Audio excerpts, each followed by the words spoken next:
ito ngayon sinusuka ng taong bayan itong ginawang itong rally.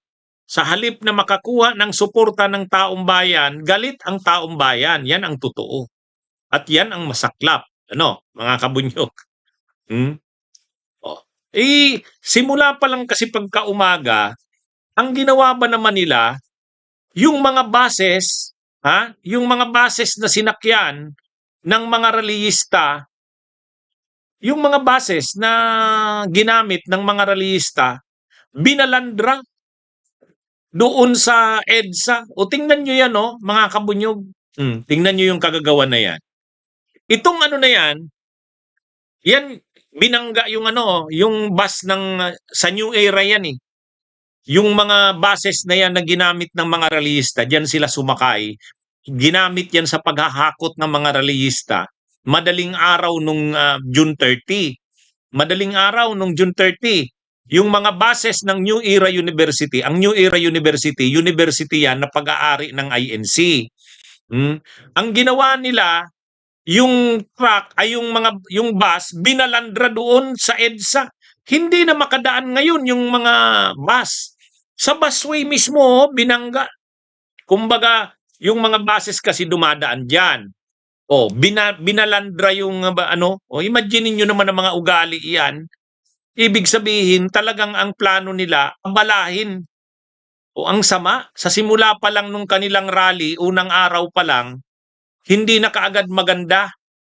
Ang unang wag mong gagawin sa pag-o-organize ng mga ganyan na mga rallies, wag mong kalabanin ang mga tao, wag mong kalabanin ang publiko. Para makuha mo ang simpatya nila. Mga kabunyog, winning the hearts and minds of the people. Hindi ba nila alam yung WHAM? W-H-A-M. WHAM. Winning the hearts and minds of the people. Gusto nyo na makuha yung puso, yung heart and mind ng mga tao? Wag nyo silang galitin. Ang ginawa, binalandra ba naman yung binalandra ba naman yung bus ng iglesia? Sa New Era yan eh. Ilang bases ang sinakyan yan. Kaya matindi mga kabunyog. Basta-basta na lang, kung saan-saan na lang pinisto yung mga sasakyan nila. Hindi man lang pinarada ng maayos. Yan talaga yung kagagawa nila. Samantalang, 'di ba? Ang pagkakapakilala ng Iglesia ni Cristo, mga disiplinado ang mga miyembro. Tingnan nyo naman, disiplinado ba yan? Kaya ang nangyari mga kabunyog, yung INC rally fallout, missed exams, canceled clinics, traffic gridlock, yun. Ngayon, paano mo ngayon makukuha ang simpatya ng taong bayan? Paano ka ngayon mapapaano na tama yung ginagawa nyo? 'Di ba? Kasi ang gusto nila diyan makakuha ng suporta para kay Marcoleta. Makakuha sila ng suporta ng awa kay Marcoleta. Kasi kakasuhan na nga, aarestuhin. Wala mga kabunyog mga kababayan. Yung ginawa nila na yon, ang unang ginawa nilang napakalinaw na na wag mong gagawin, yung interest ng publiko ay makabangga mo. Iharang mo yung bus ng ginagamit nyo. Dapat yung bus na ginagamit nyo, pagkababa ng mga sakay na inihatid ninyo, ipinarada ninyo ng maayos kung saan. Yan ang disiplinado. 'Di ba? Kasi kilala ang Iglesia ni Cristo. Disiplinado ang mga miyembro. Discipline. Pero dito sa pinakita nilang to, kawawa nga yung mga pulis eh. Nabigla sila dyan sa ginawa na yan, kaya nagka-traffic nung na yon. Nung medyo hapon na, ito na mga kabunyog. Yan tingnan nyo. Sinimulan na ng mga autoridad ang pagtow ng mga sasakyang nakahambalang sa EDSA kaugnay ng biglaang rally ngayong umaga ng Martes, June 30. Yan Imagine mo ba naman ihambalang ang mga sasakyan nila? Ihinambalang. binalandra sa kalye. Bakit mo naman ibabalandra sa kalye yun? Padaanin mo yung mga sasakyan. Mag-rally na kayo, pero yung daanan ng mga sasakyan, wag niyong harangan. Dito, ang nangyari, sa totoo lang, nang inaalis na yung mga bus na hinarang nila, nagalit yung mga yung mga rallyista. Tingnan niyo yan yung nagkagulo yan eh. Yung mga blue na yan ng mga buses, yan yung ginamit nila. Hindi ipinarada ng maayos nandun sa mismong kalsada, hindi man lang itinabi. Ay di ba dapat pagkahatid mo ng mga tao na hinakot mo, i-park mo ng maayos kung saan. Ay ang nangyari, wala, talagang ang intensyon nila mang-abala ng tao. Tapos ngayon aasahan mo, susuportahan kayo ng taong bayan sa ganyan na ginagawa.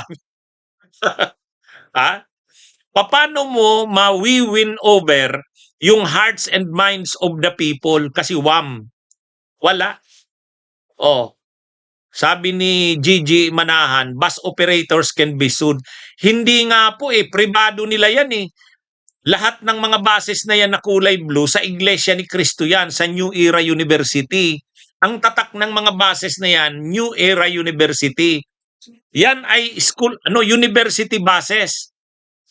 Ginamit nga nila sa paghakot Kaya lang, dapat sana pagkahakot ng mga tao, binaba na nila, dapat yung mga buses binarada kung saan. Yung maayos, hindi. Talagang binalandra doon sa mga kalsada doon pa lang, wala na. Mga kabunyog, mabuti nga, napakabait ng PNP. Maximum tolerance ang ginawa sa kanila Tapos nung pinapaalis na, yan tingnan nyo. Nung inaano na yung mga buses, inaalis na doon kasi nakabalandra nga, nakaharang. Nagre-resist. Yung mga rallyista nagre-resist. Yun, may mga inaresto yan, nakikita nyo, inaresto. Mga kabunyog, mga kababayan. Kaya ang sama ng ginawa nila. Ang sama ng ginawa. So paano sila makakakuha ngayon ng support sa taong bayan? Kaya unang araw pa lang, hindi suporta ng taong bayan ang nakuha nila, kundi galit. Kasi ang tingin sa kanila, perwisyo. Perwisyo. Kami nung isang araw, nag-rally kami noong June 28. Yung White Ribbon Movement. Yung mga sasakyan namin, pinarada namin. Ako halimbawa, nagparada ako sa loob ng Robinsons. Naglakad na lang kami papunta doon sa EDSA, sa White People Power Monument. Ganon ang disiplina. Ito wala talagang Tapos gusto nila suportahan sila ng taong bayan. Paano ka naman susuportahan sa ganyan? Di ba? Makakabunyog, mga kababayan. Bunyog, bunyog, halikan na kasama ka. Bunyog, kapag buklod ay may pag-asa. Luzon, Visayas, Mindanao, isa ang pananaw. Sa bagong Pilipinas ang bunyog isisigaw. Bunyog.